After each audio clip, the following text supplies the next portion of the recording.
Confidence comes from your thoughts. That is the only place.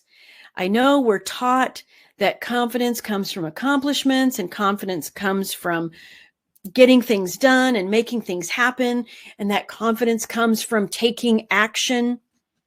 It is not true, because we all know of people who are very successful, who are very persistent and consistent and deliberate in taking actions, and they never actually fully realize confidence.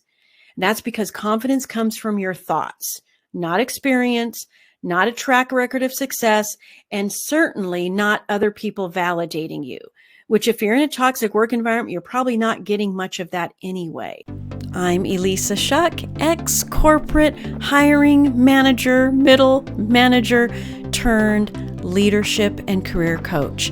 It wasn't all that long ago that I experienced layoffs, narcissistic bosses, toxic work environments, and leadership challenges that had me wondering, why in the world did I ever get into management? But I've also had 12 career promotions. I co-founded a company. I've made multiple industry pivots and turned around poor performing teams. I've achieved everything I set out to do and imagined that I could do in my career. I created the Love Your Work Life podcast to give you simple, actionable, step-by-step strategies to help you do the same. If you're a high-achieving employee and leader, or you're one in the making who's looking to create a career instead of letting it happen on default, who wants a work life that feels happy and satisfying, you're in the right place, my friend. Let's get started. I know a lot about toxic workplaces. I've been in more than one. Looking back at my career, I think of one in particular pretty early on that it was so toxic that I was the senior employee after working there for 3 months. That's how bad the turnover was, because this person that we were working for was not in control, was yelling and screaming and creating all kinds of havoc. Not a fun place to work. Funny story, when I left the job, I was the office manager and I was in charge of payroll. So after one particularly terrible encounter, I went over to my desk, wrote my check out, and walked over to have her sign it so that I could leave.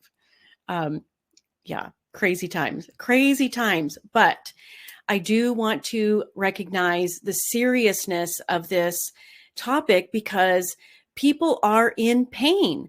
People are dealing with micromanaging, difficult personalities. One of my toxic workplaces, it was a business that was being run by someone who, after doing some research, I realized was a textbook narcissist. And it wasn't me that was going crazy. It was this person who was behaving in ways that were just unacceptable. So I want to dive into this workshop and give you all of the tips, the tricks, the strategies that I have used personally and that I have helped people leverage who are in a toxic work environment. And sometimes they're in and they want to stay. So we work on how to manage it that way. But a lot of times, if you're like me and you're like a lot of the people that I work with, at some point it becomes unsustainable. And so I have some things for you at the end that'll help you specifically if that is your case, that you're kind of at your breaking point and you're ready to leave, you're ready to put yourself first and get out. So we cover all of the things throughout this webinar. What if I told you that you didn't have to dread going to work every day? That there was a way to not let the toxic person or place diminish you any longer. I was very intentional about picking that word diminish, because that's how it feels. It feels like there are bits and pieces of your self-esteem that are being stripped away, taken away, and you just start to feel diminished as a person. You start to feel maybe even compressed, like you can't actually fulfill your purpose and leverage all of the amazing skills, strengths, and experiences you have, because the toxic environment is pushing you down or sucking the life out of you. But here's what I also know, that there is a proven, repeatable process for not only surviving a toxic workplace, but habits, processes, things that you can do that will help you continue to succeed and even do the best work of your career. That narcissistic boss, I was jumping through a lot of hoops for that person. But the takeaway that I got out of it, the value that I gleaned out of it, was I did some of my best work in my life. And the collaboration between my team and the cross-functional teams as we tried to drive those new results was some of the best that we ever experienced. I can only imagine how far we could have taken it if we were in an environment that was healthy outside of the little microculture that we had together as a team. But these processes, these tips, these strategies are hit my desk there, are absolutely going to work for you. It doesn't matter how long you've been stuck in a toxic environment. It doesn't matter who or what is the cause. A toxic environment doesn't discriminate, right? It's toxic and it affects different people in different ways, but it doesn't have to dominate your experience. There are ways to make it work for you so that it's not working you over. So you're in the right place, 100%. This is for anyone who feels beat down, lost, and disconnected because you're oppressed by a toxic person or place and you want to feel good at work again. So a little bit about my story. I was laid off 3 times in my career. Every one of those times, and including one that I wasn't laid off, I just decided to make a change. I did 4 industry transitions. I looked at all of those layoffs, as challenging as they were, as opportunities. And I'm not saying that I had it all down perfect. There was fear. There was anxiety. Like I said, one of those layoffs was from a very toxic workplace. So I had to work very hard on processing the effects of that toxic workplace so that it didn't follow me into my interviews and into my next job. I've had multiple role transitions. Despite 4 toxic bosses, I've had 12 promotions in my career. I had used a lot of the techniques that I'm teaching you in this workshop to continue to elevate and control my career trajectory despite what was happening around me. And I say aspiring CEO, obviously I'm a CEO of my own business now, but a couple of these toxic workplaces, I was an aspiring CEO. And yet, even though I expressed my desire to be the CEO when the CEO we had at the time had come out of retirement to help scale the company, I told him, when you leave, I want your job. And he was all in. He was ready to help me. And then one day, the owners called and asked me to get all of us executives together because they had a meeting. And guess what? They walked in a new CEO. They knew what my desire was. They bypassed it, brought in someone who was very toxic, and I was out. So trust me, my friends, I know exactly how you feel. I tell all my clients, there is nothing you can say that's going to shock or surprise me about some of the toxic behavior, bad decisions that go on inside of a company. That's why I'm so well equipped to teach you how to manage all of this. here's the most important thing. Everything can be taken from a man, but one thing, the last of the human freedoms to choose one's attitude in any given set of circumstances, to choose one's own way. These words by Viktor Frankl and his book, Man's Search for Meaning, became a cornerstone of how I survived and even thrived and found success after being in a highly toxic workplace. Your brain is the thing that you can go back to. Your brain is your moment in time where you can, in any single moment, decide, what am I going to do in this situation? What meaning am I going to attach to what happened to me? My friends, it's never about you. It's always about them. Our superpower is the faculties that we have right here in our brains to choose how we're going to respond to those very difficult circumstances. My promise for you today is 3 things. You're going to regain your confidence and clarity about your value. You're going to learn how to maintain your resilience and impact. And I'm going to give you a process for making decisions and moving forward. Now, like I said, moving forward might be moving out, getting out of there. Moving forward might be how to process and how to stay. I just posted a poll on LinkedIn just this week asking how many people have tried to change a toxic workplace from the inside out. 74% said yes to that question. You might be that person who really believes in the potential of changing from the inside out. And these are the strategies that are going to help you do that. Let's talk about regaining your confidence and clarity about your value, where there's 3 things here that are key to making that happen.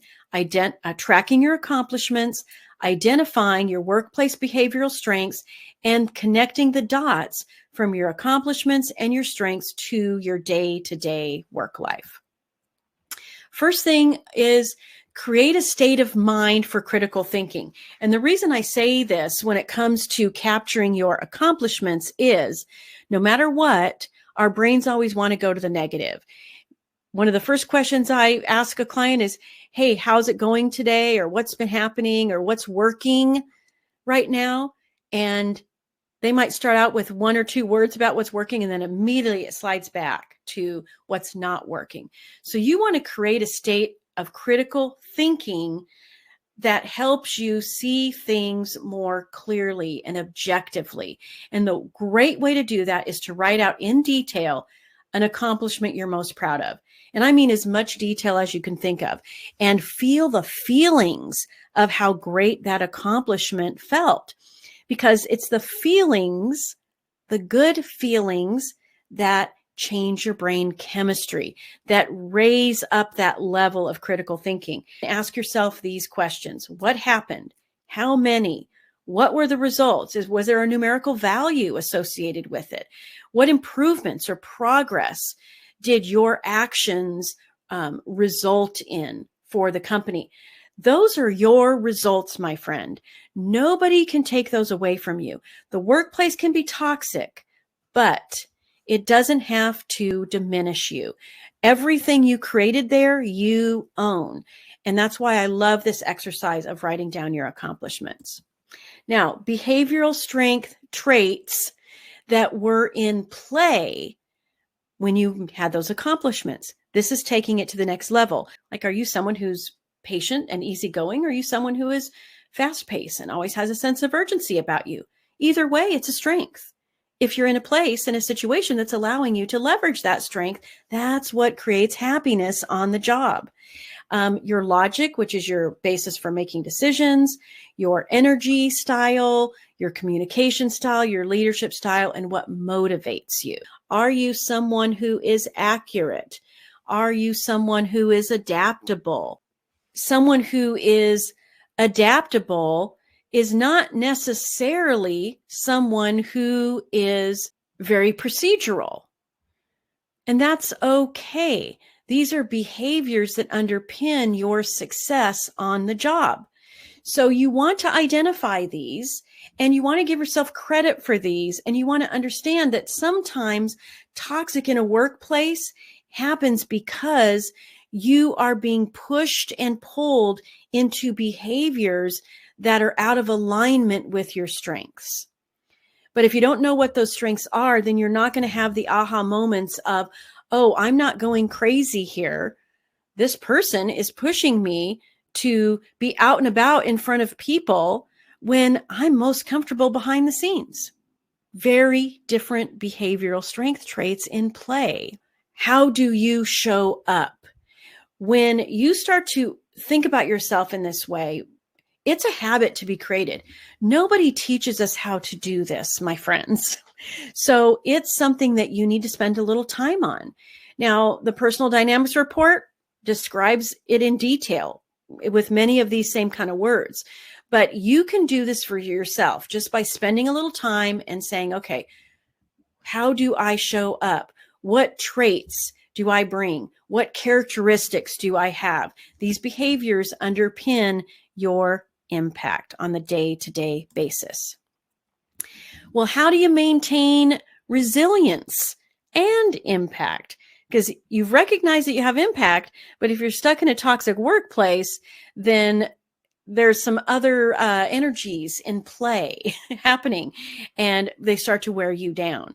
So you want to maintain your resilience so that you can continue to have the positive impact that you have. So 3 things here. Look for the positive aspects, set your intentions and expectations, and use your RAS, your reticular activating system.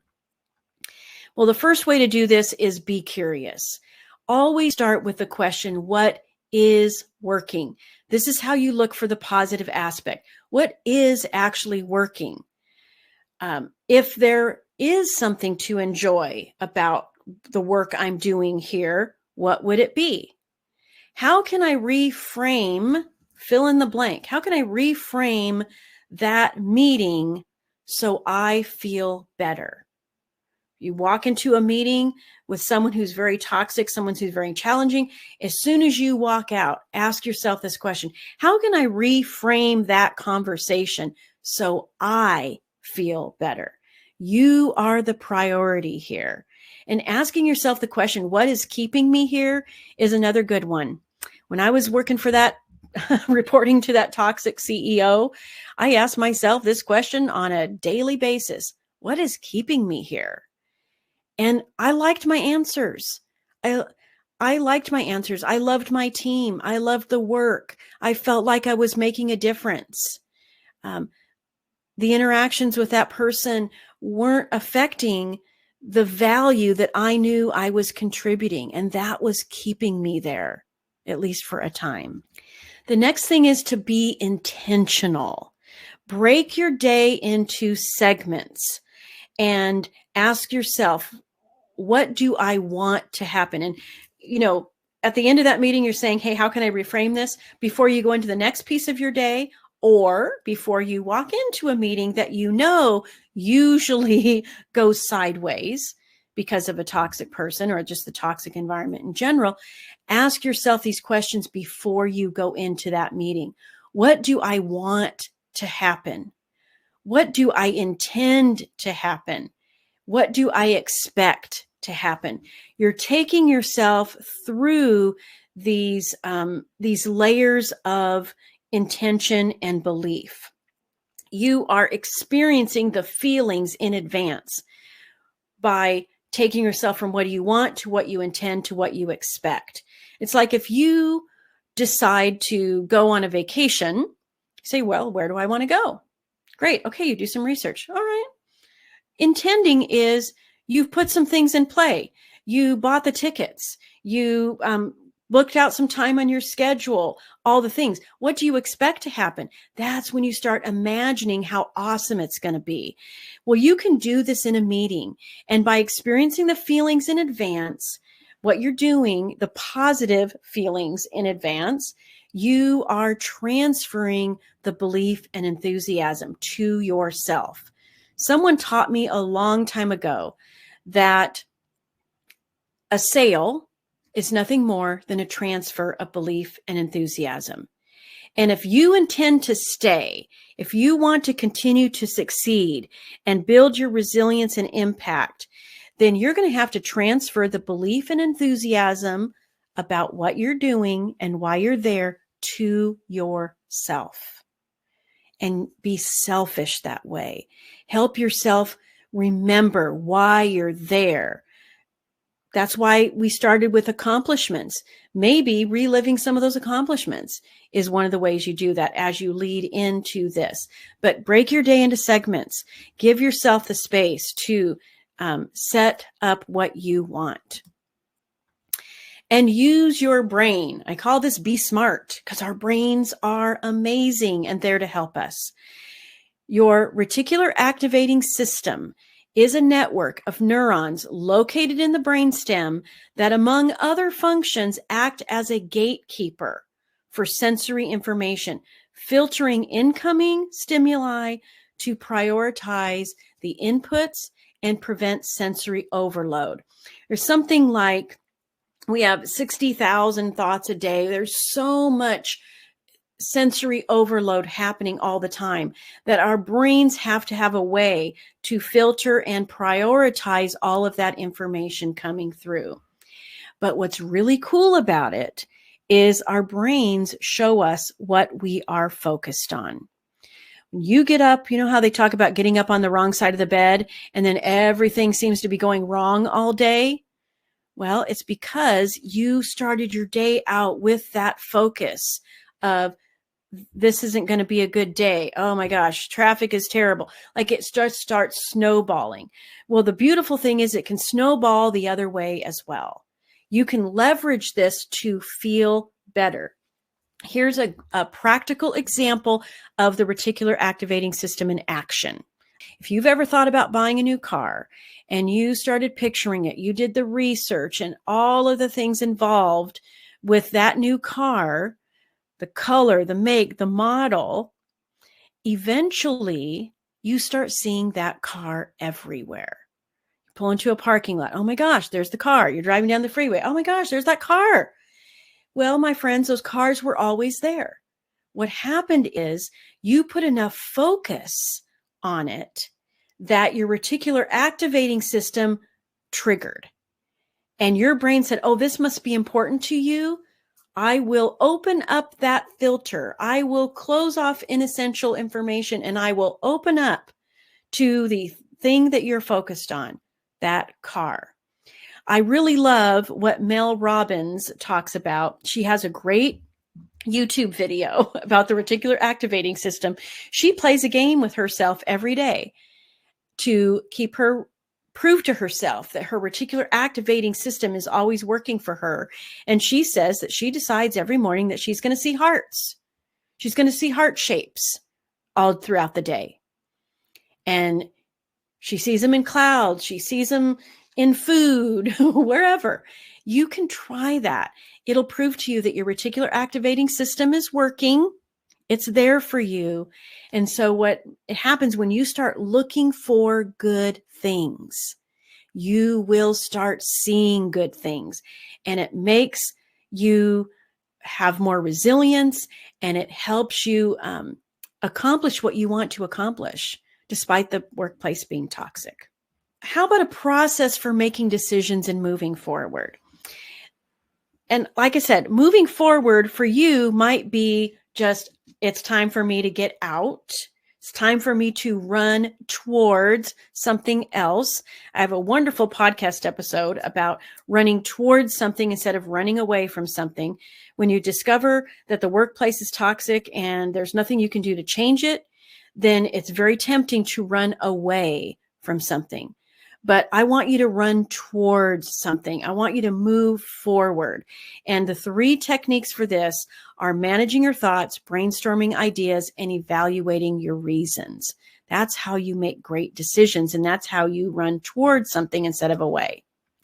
Well, the first thing, of course, we must cultivate confidence to banish self-doubt. Confidence comes from your thoughts. That is the only place. I know we're taught that confidence comes from accomplishments and confidence comes from getting things done and making things happen, and that confidence comes from taking action. It is not true, because we all know of people who are very successful, who are very persistent and consistent and deliberate in taking actions, and they never actually fully realize confidence. And that's because confidence comes from your thoughts, not experience, not a track record of success, and certainly not other people validating you, which if you're in a toxic work environment, you're probably not getting much of that anyway. So you need to decide what to think on purpose. You need to pick thoughts that cultivate confidence. Here's a few samples that have worked very well for me, and maybe they'll work for you. But I do encourage you to play around with this and get some other thoughts happening as well. First one is, I will not stop believing in myself under any circumstance.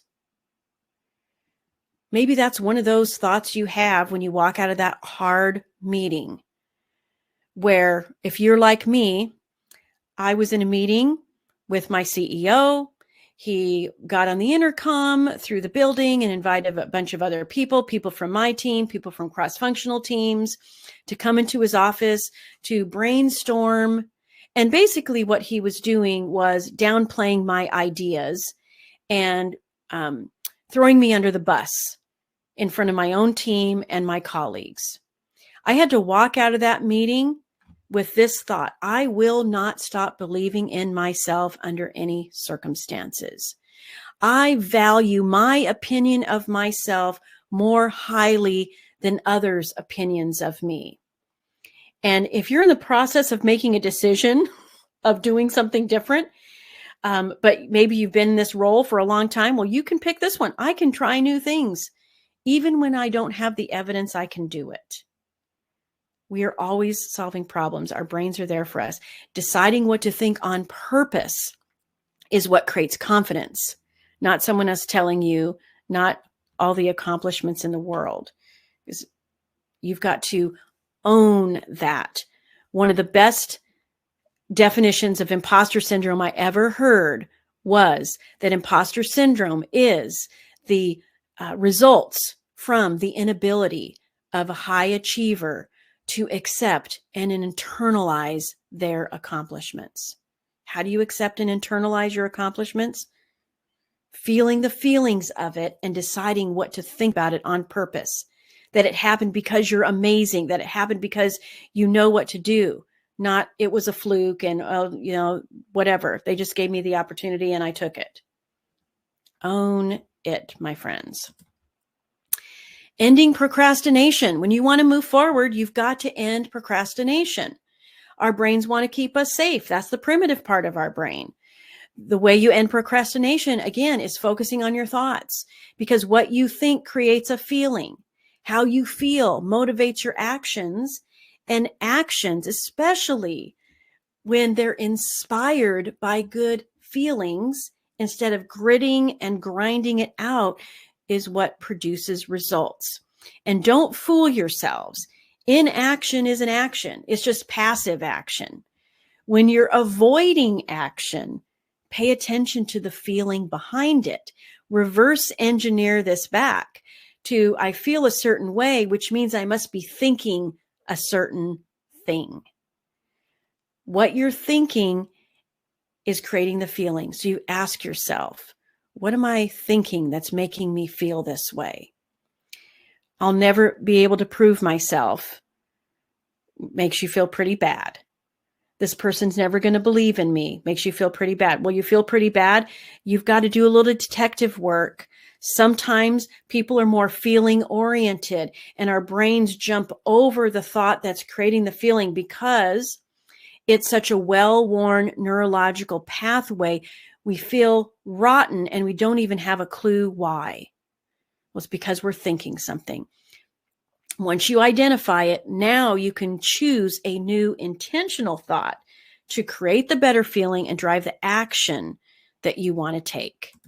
And the best way to make a decision and the best way to move forward is to make lists. Not a pros and cons list. I am not a fan of pros and cons. And someone commented in the workshop I did on this last week that they agreed with me that cons only had you focusing on the negative. And that is exactly why. That's why you never end up making a decision, because you put negative into the equation. So instead of a pros and cons list, make a reasons list. Reasons to stay, reasons to leave, reasons to this, reasons to that. And now you look at your reasons list for that decision, the yes or the no, the stay or the go, and you decide, which reason list do I like the best? The beauty of this is you can make a decision based on your reasons. And when you love your reasons for a decision, you don't have to second guess or have regrets. Even if you have more information later and you change your mind, you can still look back and not think you made a mistake. You can look back and say, you know what? I feel okay because I loved my reasons for that decision. That's why this works so well. And it helps you move forward and not get stuck in this ping pong of pros and cons, because you can settle and you can love your reasons for that decision. Now, if you're deciding to make a change, a way to kind of help you in your decisions, sometimes in your toxic workplace, you don't even know what you want. You've had the life beat out of you so hard that you're not even sure what's possible for you. So maybe what you want to do is go to ChatGPT and put in a prompt kind of like this. I'm a financial analyst with a specialization in forecasting, data analysis, operations, and business strategy in the nonprofit sector. Give me 5 examples of occupations in other industry sectors that require the same skills I currently possess. Include the job title and the industry, along with a brief description of the role. When you have a block and you feel stuck, because that's what toxic work environments do. It's a vicious cycle. You want to get out, but you feel stuck. You think there's something out there, but you feel stuck. This kind of a prompt can help break open possibilities for you. You might start to see like, hey, I have options. I'm not stuck. Back to Viktor Frankl, your mind is your most important, helpful tool. This other quote from him is so powerful. When we are no longer able to change a situation, we are challenged to change ourselves. When you feel bad, when you feel beat down, when you feel diminished, the psychological effects of that are excruciating. And when you come to the place where I can't change it from the inside out anymore, that's when the challenge comes to put all of these strategies that I've just taught you into play so that you're changing yourself from the inside out. That's where your power is. That's where you'll start to see what's possible for you. If you're in that place and it's time to make your move, then there's a way that we can work together to make that happen. When I work with people who are ready to run towards something else, the strategies that we use will get you a good result and to get it fast. And that's because we work through 3 main areas. If you want to think about it, the three legs on the stool for the process that I use with folks is, number 1, we magnify your value. The very first thing I do with my clients, with you, if you decide that this is something that makes sense for you, is your personal dynamics report. That is the foundation.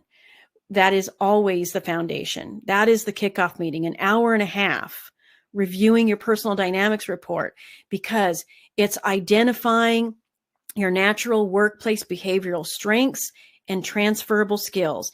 It's describing you in ways that feels validating and empowering so that we can identify not just your career needs, but how to connect your needs to who you are as a person, what makes you tick, so that we can connect the dots from where you are now to where you want to go. Practically speaking, the tactics, resume updates and tailoring, optimizing your LinkedIn profile. LinkedIn's a big, giant search engine. We want people to find you, and we want people to find you for what you want, not just where you've been, what you envision for yourself, not just where you have been trapped. And I'll tell you a little clue here. Look at your LinkedIn profile. I can always tell which jobs someone did not enjoy, either because they were toxic or they had a bad manager, whatever it is. I can always tell which jobs they are because there's almost nothing written in that profile section of LinkedIn. Other jobs that have a lot of content written in, oh, that was a great job. That one was one you liked. So it's easy to avoid optimizing your profile and having a great resume, or you just have mental blocks about all that stuff because you're in the toxic workplace. Then, of course, we're going to do non-creepy, effective networking. I have a major network of people, and I teach you how you can reach out to the decision makers and have it be stress-free. Almost everybody that works for me is not really into social media. They don't want to be gimmicky and doing presentations and commenting on people's posts and sharing information about their knowledge to get attention on LinkedIn. That's not in their nature. You don't have to. Job searchers can be very successful behind the scenes and under the radar, because if you're in a job now, you don't necessarily want to be sending out all this messaging that you're looking. So it's absolutely possible to be very effective and job search under the radar, and that's what we work on. And then it's the unstoppable mindset, managing the toxic, ending imposter syndrome, taking action versus procrastination, and building up your confidence and resilience again. Some of the coaching sessions that we do might have nothing to do with the job search and be all about the really awful way you were treated and how to manage that. Sometimes that's the session, and that's okay, because we've got lots and lots of time together to do whatever we need to do. Make Your Move one-on-one coaching has all of these deliverables. Like I said, the personal dynamics report, the clarity, aligning your next job with your values, the new resume, all these things, the life coaching. Career is about life, 30%. So there's always a little bit of life coaching mixed in with managing a toxic environment and making your move to get out. The cool thing is that you have unlimited access to me. And what that means is multiple sessions a week, offline support, everything aligned to your transition pace. It's 12 weeks together. And so that might mean two sessions a week, or maybe we had one scheduled, but you had an awful meeting with your boss and we need to add another one. We can do that. Here's how I want to close. Nothing is more important than your happiness. Your happiness is the most important thing on the planet. That's because your happiness at work influences your personal life. When you're feeling awful because you're in a job that's beat you down, as hard as you try, it starts to influence your life. You sit there at the dinner table with a blank stare, reliving the craziness, the defeat that happened in the day. I want you to believe that your happiness is the most important thing. And I also want you to believe that it's always, always, always, always a good idea to double down on you. You are worth every investment that you make in yourself. I want you to give yourself permission right now and not wait. Because most of the time when you say no, it's not because it's not the right program. It's because you're not sure of your belief in yourself. And the reason you're not sure in your belief in yourself is because the toxic workplace has kicked it out of you. Well, we're going to dream it, we're going to believe it, and we're going to achieve it together. Get signed up. I will get back to you right away with your invitation to your personal dynamics report, and we're going to kick it off with you realizing how truly, truly awesome you are. All right. I'll talk to you again soon. If you like listening to this podcast, I invite you to visit the Love Your Work Life website at elissashuck-careercoach.com. On the site, you're going to find free resources and information about all of my coaching programs, everything you need to land a great job, advance your career, and lead and build an awesome team. And of course, don't forget to subscribe to this podcast, and don't forget to follow me on LinkedIn.